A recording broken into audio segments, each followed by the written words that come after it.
Hey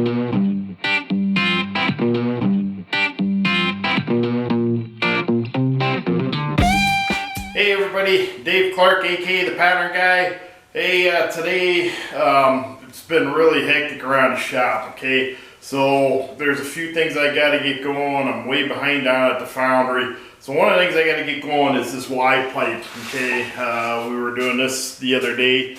Okay, in the video. All right, so I made a mold, and here's a mold out of Repro. Okay, when I was making this, somehow the middle set of molds, something happened to the finish on the pattern, and actually a lot of it pulled out onto the mold.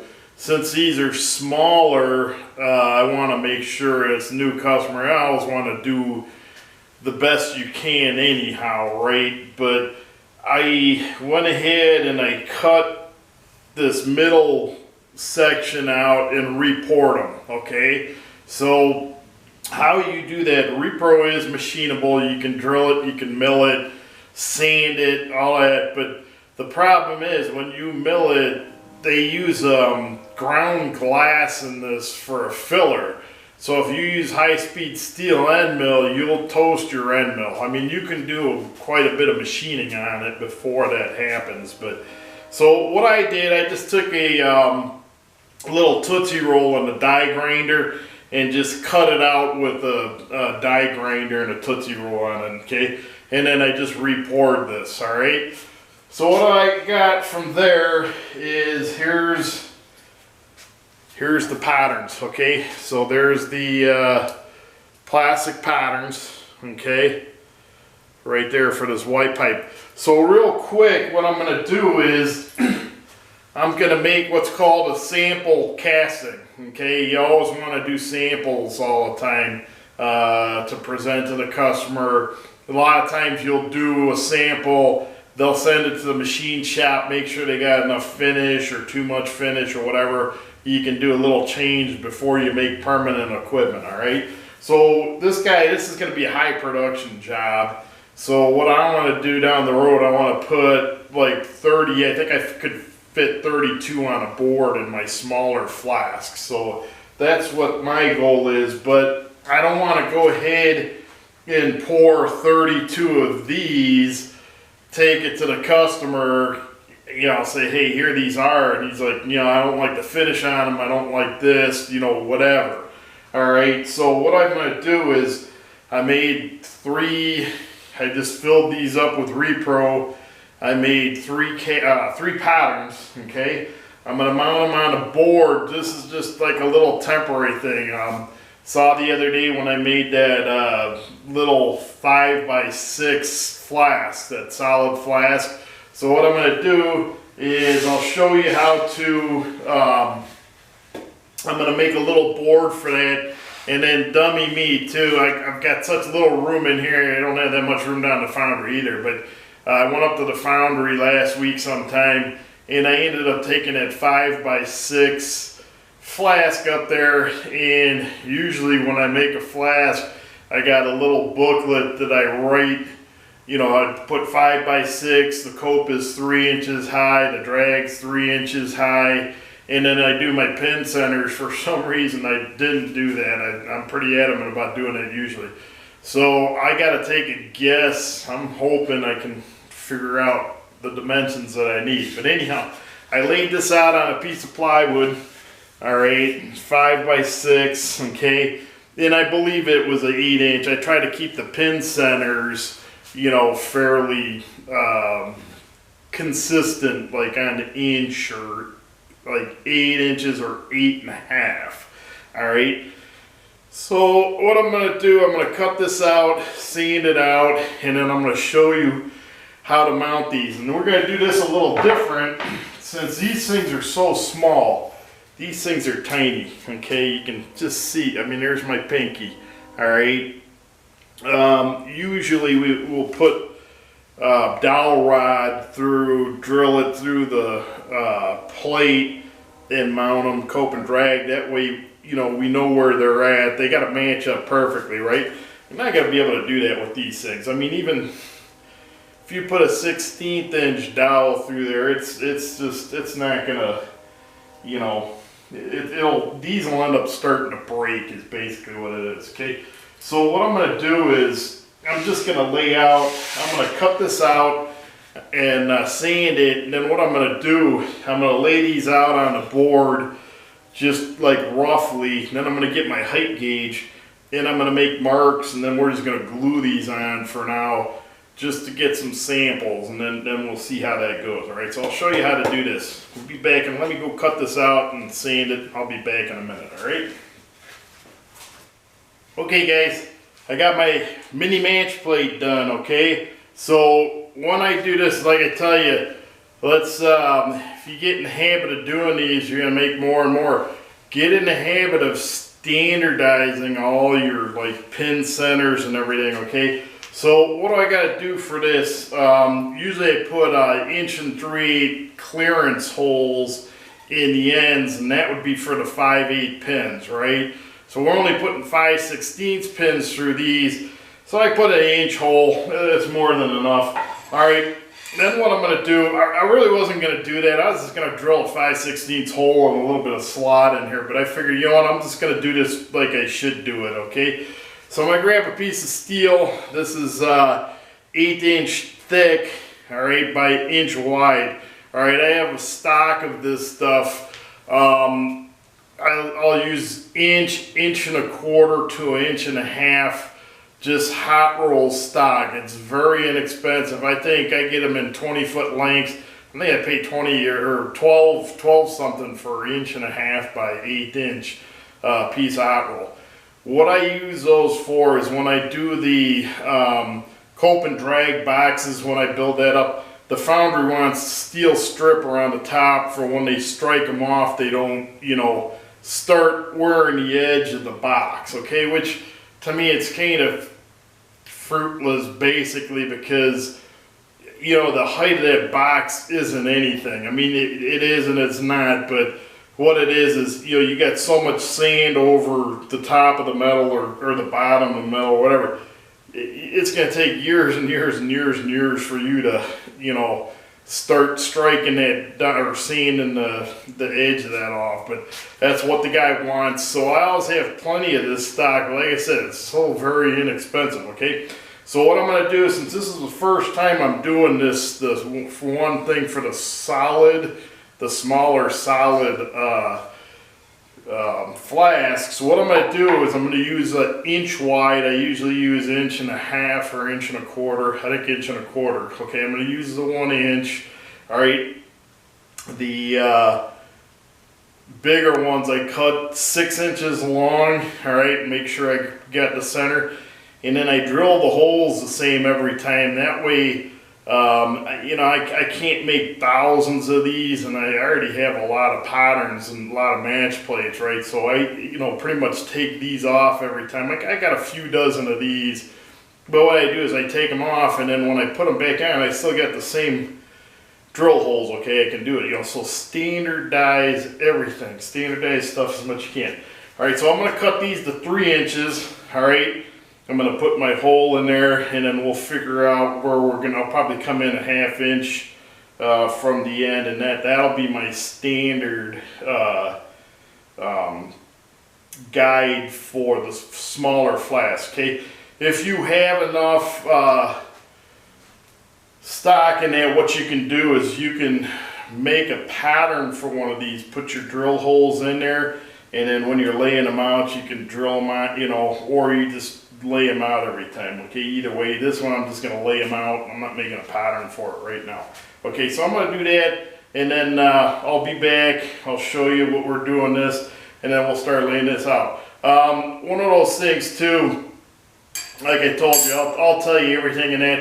I'm going to tell you some stupid kind of life moment things and that, but one of the things, I got, my fingers are cracking real bad, okay?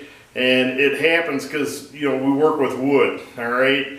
And the wood sucks all the moisture out of your hands and that. All right, so I'm sure you guys have had them. You get the cracks in the corners, and they hurt like a dickens, you know? I mean, I got a bad cut up here. I had to have 7 stitches. This hurts worse than that. So it was funny, when I was an apprentice years and years ago, I saw one of the journeyman a thing of chapstick, and he's rubbing it all over his fingers. I'm like, hey, what are you doing? He says, oh, chapstick, just a regular chapstick. You put them on these little cuts. It's the best. It works. I've tried Utter Cream, Vaseline.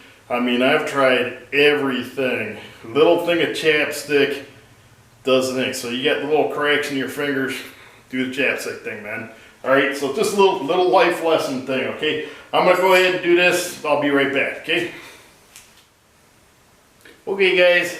Yeah, I got the bushings done, or what I'm using for bushings right now. Okay, so we got our clearance holes in there, plenty of room. They're inch. We got a 5/16 pin going through. Okay, so if you haven't heard any of the other, I'm gonna just keep on going over and over this stuff. Okay, so you have a solid pin that's 5/16 hole. All right, that's gonna go on one side, and then we have a slotted pin. Okay, so this is perfect. This slot's perfect side to side, okay, but it's going to give you a little bit of wiggle room laterally, okay? So that's going to go on there like that. I'm not going to mount these on here yet because I got to make sure this is going to go into the flask. Then I'll put these over the pins to locate them onto the pins. Make sure, if I screw these down wherever, pins might not line up, okay? So we want to make sure we do it like that, okay? So there's a little bushings. Like I said, I don't have the flask here. I got it down the foundry. So hopefully I'm going to go down to the foundry tomorrow. I'm hoping. It's raining all day today. It's supposed to rain all day tomorrow. We have, like I said, if you've seen videos, we have a water issue down there. So I'll give Dean a buzz in the morning and see where we're at with the water. But I gotta get this job done. So it's I'm gonna try my hardest. Okay. So next step is what I'm gonna do is I'm gonna basically lay the patterns out on the board, and then I'm gonna get my height gauge and make some really good lines on here, and then we're just gonna glue these patterns on here. And that should be good for some samples anyhow. Like I said, we're just doing some samples. The customer also said that he needs a couple in a hurry. I don't know how much a couple is. We might be able to make a few of these to get them out of a bind too, if they're acceptable and that too. So let me get set up to do some nice lines on here with the height gauge, and I'll be right back with you. Okay, hang tight. Okay guys, I'm ready to start laying out where I'm going to put the patterns on my board, okay? Now, normally, like with the bigger boards, what I do is I draw out the size of the inside of the flats. Like I said, the insides are always made like 12/18, so it's 12 inches by 18 on the inside, right? So, yeah, this is a 5x6 flask. Alright, so I got my 5 inches by 6 inch lines on here. So usually you want to go an inch in from there. You want an inch of sand before you hit the pattern. Okay, you want the inch of sand. It's like a thermodynamic thing for the molten metal in there. Okay, plus it's less of a chance for the molten metal to squirt out all over your toes too. Okay. But these are smaller patterns, so I'm going to cheat a little bit. I'm going to go 3/4, maybe a little bit more, just so I can fit these on here a little bit nicer and like gating wise and that too. So I laid this out 3/4. All right, I made a basic layout where I want to put these. Okay, and like I said, traditionally we just drill pinholes through here and we pin both halves together. But these are so small, you just can't do it. So what I'm going to do is I'm going to use my height gauge here, okay, and then I'm going to put my lines on both sides of the board, okay, and then I'm just going to glue these on for now. Like I said, I just got to make, one mold of these, maybe 2 molds. That'll be good enough. Once I get into permanent equipment, probably what I'll do the same thing. I'll lay it out with a height gauge, glue them on, make a sample, make sure everything is lined up perfectly, and then from there what I'll do is I'll probably get little like brad pins and we'll drill the holes through them, okay, and you know, nail them on. I don't like to nail little patterns on, but you know, I'm not gonna find screws small enough for this. So I mean, I probably could, but I'm just not gonna go through that effort right now. So anyhow, what you got to do for when you use a height gauge, okay, and this is, like I said, a lot of the stuff that I show you, I kind of, you know, I'm trying to make this a little interesting to keep on showing you. If I could have a whole 8-hour lesson on how to use a height gauge. You know, a lot of this stuff, it's just, I can go on and on. So hopefully it's just, we're just going to keep on going over and over and over, and I'll fill in the holes in between, okay? So what you got to do is, I got to stand the pattern up straight like this, okay? So this, I should have probably put the chalk talk board up too. So theoretically, if this isn't perfectly straight, right? If, say, this was leaning over here, right? So I strike a line here on this side, and then come over with my height gauge and set it on this side. Theoretically, that line's going to be it'll be a little higher up on this side, on the back side, where it's flipped over, okay? That's why you got to have it perfectly straight. The other thing is, I've got to do horizontal and vertical lines. So I can't do the vertical lines, you know, with the height gauge. I could use, this is another thing I'll show you down the road too, is I have a whole bunch of pieces of sheet metal that are just cut out into like 45 triangles, but they're perfectly square. You do them on a milling machine. If you don't have a milling machine, there's still other ways you can do them, okay?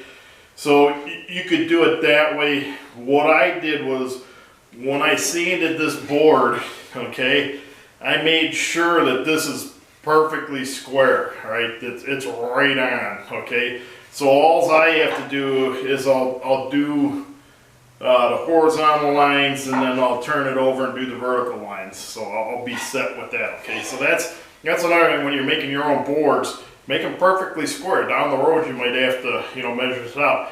The other thing too, you do them perfectly square like that, and then what happens too is, even if you're pinning the patterns on, there are times where you'll go make your sample casting, you know, if the casting's not perfect, it's offset a little bit, okay? And that's unacceptable, you know, they have to be perfect, okay? So what you can do is you can, you know, set that board up and use your height gauge and measure. You know, I'm sure we'll do that, you know, down the road here too, okay? So this is, I'm gonna go ahead and do my lines on here. And like I said, I'm cheating a little bit on this one because they're way smaller, so I'm gonna, you know, spread them out a little bit farther. These, when I do the permanent job, when they're on the curve too, when you put two curves next to each other, there's like, you know, you're tight on the bottom, but as it curves up, you're getting farther and farther away from each other. The patterns are getting farther. So you can cheat, you can put round objects a little closer together too, okay? You know, like I said, we're gonna just do this over and over and over again. So basically what I gotta do is, I thought I had everything over here. I tried to get everything over here where I'm doing stuff. I'm gonna go grab a clamp, okay? You always gotta clamp these up here, ain't they? Short distance, good, that's one thing about having a small shop. Okay, so I'm gonna clamp this board on here, make sure we're down. All right, now all I'm gonna do is, and if you don't have a height gauge, also you can use what's called marking gauges and that. Another thing you can do is you can use blocks of wood, you know, different size blocks of wood, and then just use a scriber. You know, say you have 3 blocks of wood, scribe it, put your 3 blocks over, mark it, take one of the blocks out, mark it, go around, mark it, take a block out. You know, there's different ways. Like I said, I you know, it's kind of hard for me to go back down to the MacGyver thing. All right, I'll try as much as I can, because I know you guys are just starting out, and that's one of the things you know, I got to keep in tune. All right, so, and this too, I mean, this is a this height gauge is a digital height gauge. However, I don't have it on. I'm just marking lines. That's all I'm doing today with this, okay? So I just want to transfer, basically what I'm doing is transferring lines from one side of the board to the other. That's all we're doing here, okay? And like I said, if you get, you can cut some blocks and just make sure they're like, I think I got this 1.25 inches apart. I'm doing them. Do a few 1.25 inch blocks, stack them up, make your mark, take one out. You got your 1.25 inch staggered marks, okay? And it's hard. It's like, especially when you're first starting out. Like I said, I don't have. Over the years, I've gone to auctions, and actually that's one of the things I wanted to say with the. Try to start amassing tools and machinery. Try to get to auctions, machine auctions, find machine auctions in your area. Then, like I said, one of these days when I get my stuff together, I'll start having Joe put links on things. Like I said, we have 3 used machine brokerages in the area too. I mean, they have, all kinds of angle plates and things like that. But, if you go to auctions, like tool auctions, a lot of times you can find specific guys that just do machine shops and shops, in general. In it, so you can follow those guys. We have one here in Cleveland. His name's Jeff Bubb. I'll go to his auctions quite a bit. A lot of times it depends on, sometimes you'll see some of these angle plates and nobody wants them or something. You can pick them up for nothing. I think I got a pair of these. I think I literally paid $2.50 for the pair of these. Nobody wanted them. Other times, you go there and 10 guys want them, so they're going to go for $100, $150 or whatever, So keep your eyes open on the auctions. Garage sales.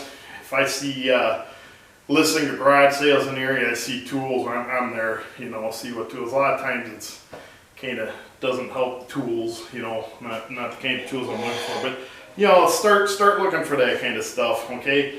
And then, like I said, there's, height gauge. You can use marking gauges down the road. Start looking for things like that, and that'll help you get going. Like I said, a lot of times, for what I'm doing right here, a lot of guys, everything's going to digital and stuff anymore. And this particular digital one, it's a I hate doing this kind of stuff, but this one's a cheap one. Yeah, I don't like buying that kind of stuff, but I was in a huge jam. I had a whole bunch of stuff I was machining. I had to do a lot of layout, so I couldn't afford, this size and start. You're talking a couple $1,000, and didn't have a couple $1,000.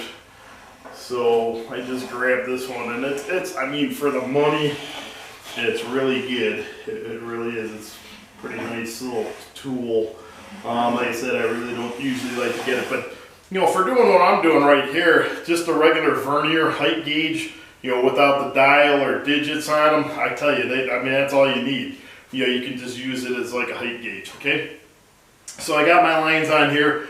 What I'm going to do is I'm going to glue these down on here, and then I'll start showing you. I'm only going to make one mold off of this. I probably should hand cut the gating. I don't want to putz around tomorrow. I want to go there and make a mold and get done with it. So I think I'm going to do a little gating job on there, just something real quick, and glue it on there. Do something like that. So I'll show you how I'm going to do that. Alright, hang tight. We'll be right back. Okay guys, I got one side glued on. Here's another thing. What I'm not using wood glue for this. I'm using this 50/50 glue. Okay, there's all kinds of different, I think Elmer's does one. This one's JB Weld. I have no preference with this stuff, but it is good. I like it a lot for, things like this. I also make some copper hammers. I use that actually too. I do put wedges in there, but I put a little bit of that glue on to glue the handles on too. So anyhow, here's what I did. You can see I had my lines on there, okay? So this isn't like set all the way. The other thing I'm starting to do too, I'm putting some gating on while I'm on this side, okay? I'm gonna show you how I'm gonna do the gating. So these are my end gates here. These, I just took a piece of dowel rod, went over to my sander, just, you know, sanded a flat on the one side, like sanded it in half and cut them. I glued those things on. Okay, next thing I'm gonna do is I'm gonna do my runner. All right, and one of the things I wanted to tell you before too, all right, and I know it's hard for guys that are just starting out here too, okay? I don't go through a lot of lumber, but I do. One of guy in a couple cities over, he's got probably one of the largest pattern shops in the state of Ohio. He gets lumber by the semi-load, I kid you not. I mean, he does all big stuff. You try to keep your scraps as much as you can. I get overwhelmed with scraps. I end up burning a lot of them away. But I keep a lot of the plywood. So, I mean, this was just a scrap piece of plywood. You know, I'm making these smaller match plates now, or the smaller flats. I'll be making smaller match plates. The other thing you use them for is, you know, like this right here. You know, I had to glue these on to make my molds. So, like, here's the thing. Here's my mold that I made, okay? So, say this was a core box. I made a core box out of this. All right, so what you do, you make your frame, and you see how I got this little cutout here, and then I glued a piece of scrap plywood on the bottom. All right, so usually what I do is I'll take this piece of plywood and use it, but I just didn't for some reason on this one. But anyhow, this gives you, what it does, when you flip this over, it gives you a little finger hole. Get your fingers in there to pop things up. You know, that's nice for when you do core box, okay? Another thing with these too is if you're just doing an all wood core box, I'll show you how you do those down the road too. But this kind of, you glue this and you put a couple screws in there and it helps hold everything together too, okay? So yeah, try to keep some scraps here and there and that. Here's a little chunk of mahogany. What I'm gonna do with this, I'm gonna take it over to sander, sand like 5 degrees on it. I'll put use my thumb gauge, put a width mark on it, sand it. And I'm gonna use this for my runner, okay? So I'll show you how to do that, hang tight.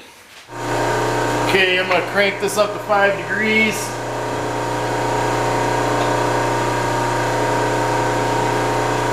Alright, I'm not gonna put the blower on, so.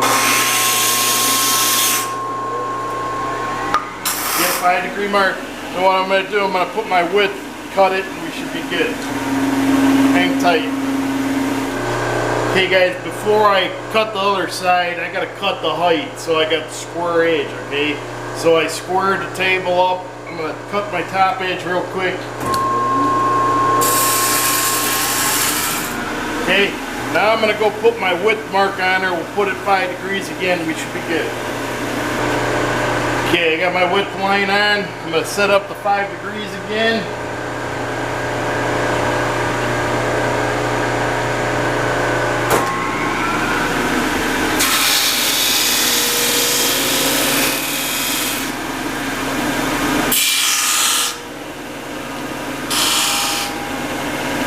That'll be my runner right there, okay?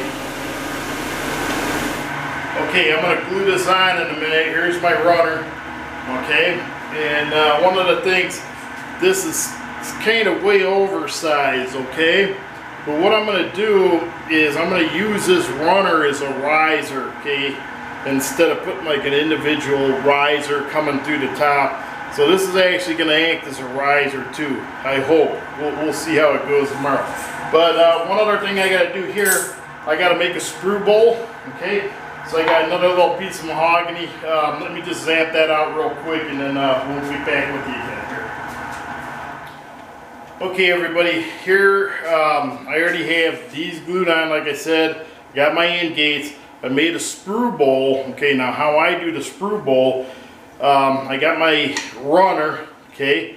So I put my runner where I'm at. Like I said, this is like a way oversized runner, but I'm going to use that for a riser, okay? So this oversized runner is going to feed these castings, okay? So I got where I wanted to put my sprue bowl, I just put a marker on it with my pencil, got the center, drilled a hole on the drill press, make sure it's perfectly straight, all right? And then I screwed a screw through and into the sprue bowl, okay? And I also glued it too, okay? I'm just gonna use regular wood glue for this and glue this on. And then I was tossing back and forth, putting fillets around here. I'm probably gonna put some fillets around here, but the reason I do this is what I do for my foundry, okay? I wouldn't do it for customers. Customers want locators different ways, all right? But I got this screw in the cope path. This will be the cope, all right? Because this screw sticking up, I know where to stick my sprue cutter on here, okay? So that's why I have that there. That'll be perfectly positioned over my sprue bowl, all right, for when I pour the metal in, all right? So I'm gonna do this. I'm gonna screw this on, okay? Or not screw it on, I'm sorry, just glue this on, okay? And then we'll glue the other side on, and then we'll go from there, okay? Hang tight, guys. Okay, guys, I got all three patterns mounted, both sides. Okay, I got gating on there. All right, so hopefully that'll work. Yeah, usually this is, like I said, it's a, we're going to do sample castings, all right? So, you know, if we had to change the gating, we may have to change the gating, but we'll see how it comes out. So here's how, like I said, it was one example of gating and one example of mounting things, okay? So I gotta put a coating on this too, because it's just not, you know, it's not gonna come out that good in the sand, and especially here. So usually what I'll do is I use that primer I'll put on there, especially for like first samples that, but I'm getting to the point with that. I'm getting a little disappointed with it. It's fine for putting underneath the kint coat, but I've been having a lot of issues with, I used to pour plastics off of it and stuff. It's starting to stick to the plastics. Like I said, I changed, this is a different one than I usually use. So one of the things I do, like all the kint coats, it's the same formula, okay? And they have different colors. They got the clear. All right, so we use clear in here a lot, red, and I use red and black, okay? So the clear, I had a guy ask me at one time too, like, you know, he knew a little bit about pattern making that. He goes, don't you guys use shellac? I've been in this 40 years and I've never seen us use, I've never used shellac ever. My dad used to, they used to in the old days, because they didn't have the lacquers. I mean, lacquers are way better and way more durable on that. So, you know, there's, you know, my old foreman Joe, you know, back then, Joe used to tell me, and my dad used to tell me, when they were apprentices, they used to mix that stuff. They used to get it in flakes, and I believe they mix it with alcohol or something. It was like alcohol base, I believe. I'm not 100%, you know, if anybody knows for sure, let me know on that one. But this is, we use a kint coat, like I said, I don't get paid by Freeman or anything. That's what I've been using for 40 years. And the thing is, it's, you know, my mom and dad tend to live in the old days too. There's new chemicals they're using in the sands for the binders and that. So this paint's formulated for the new chemicals, okay? And this stuff is, like I said, you put this stuff on and it's like plastic, you know, it comes off real nice. So, you know, that's one of the things, like I said, they used to use shellac in the old days. You know, if you got a can of shellac around, don't buy kint coat, use the shellac. I mean, it used to work. I'm sure it'll work fine. If, you know, you made these things, you got to make one mold of them. Hey, get some Krylon or you know, whatever, spray paint them, whatever. All right, but if you're going to do stuff and you're going to use it time after time after time after time, get the proper stuff to use, okay? You know, kint coat, like I said, I believe you can get it in quartz. It is expensive, but it is so worth it. It really is. You just won't have any problems, you know? So like I said, it's self-leveling. Brushes, as far as brushes are concerned with this too, I like to, you know, I like to get the finest brushes we can. You know, go to Hobby Lobby or whatever, and you know, I'm not gonna pay $30 for a brush, but You know, I got a package, actually I think I got a package at Walmart the one time. Yeah, I had a dozen of these paintbrushes in there for like $4 or $5 or something, or maybe it was $10 or something. But you know, get some nice fine brushes. Like I said, the second place I was at, they literally used 6-inch house brushes and just, I mean, anyone paint something like this with it. But you know, we did all big stuff there. But I mean, do stuff where it's going to give you a nice finish. You know, figure it out yourself. Don't use the little acid brushes or anything. Those are good for putting acid on when you're doing pipe fitting and that. Okay, now a couple of reasons why I'm putting this coating on too is, you know, I don't want the sand sticking. This will help so the sand's not going to stick to the pattern or the pattern board or the gating. The other thing this is doing also is it'll puddle at the bottom, like where the pattern meets the board, where the gating hits the board. I'm gonna put like a little tiny fillet in there, kind of deal, you know, and it'll help so it kind of seals the pattern and the gating and that to the board. All right, that way sand doesn't get, not always either. I mean, if you have a big gap, the stuff's not gonna get down there, but you know, if it's tight, you know, it's gonna work. So I'll probably put 3 coats of this on. Or even though, like I said, I'm probably only going to make 1 or 2 molds off of this. Maybe. Like I said, if I know the guy he's hurting for some of these pretty bad, he's got to get a couple of these done. So if, like I said, if he likes these, if he's got a few dozen, I'll probably just go ahead and make, you know, a few dozen castings from there. Okay. Another thing too. Okay, I make these things. Just little blocks of wood. Bring a point on them. Put 3 of them, 3 points is a plane, right? So instead of me just waiting for this to dry, just flip it over, stick it on there, right? And I can go ahead and paint this side too, okay? So I'm gonna try to, like I said, tomorrow could be a foundry day. I'm going to try to make it up there. Like I said, it's been raining most of the day today. It's supposed to rain tomorrow too. I'll see if there's any wet down there. If it's really bad, I'm not going to go. But if it's close, I'm probably going to go down there because, like I said, I'm getting so way far behind with this. And what I'm going to do is, you know, I got a few things. You know, I'm way behind on aluminum stuff.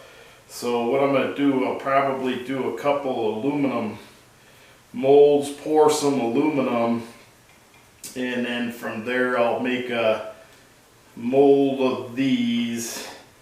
And I got to do another mold of those machine nuts for the Warner and Swayze guy, and I got to start machining those too. So there's that. You know, so you saw a little mounting gating job. It's a little bit different. Like I said, we're going to do different things all the time. Alright, so that's just one way of doing it, okay? And what I'll try to do, I got to get the camera up to Joe, see if he can get this on the tube tonight. And then I got to try to get the camera back off him. If I can get the camera back off him, I'll take you up to the foundry tomorrow and we'll pour these. Alright, so until tomorrow, or if I can't get you tomorrow, I'll get you another day and we'll do something else, alright? So until then, everybody have a good one and stay safe out there, okay?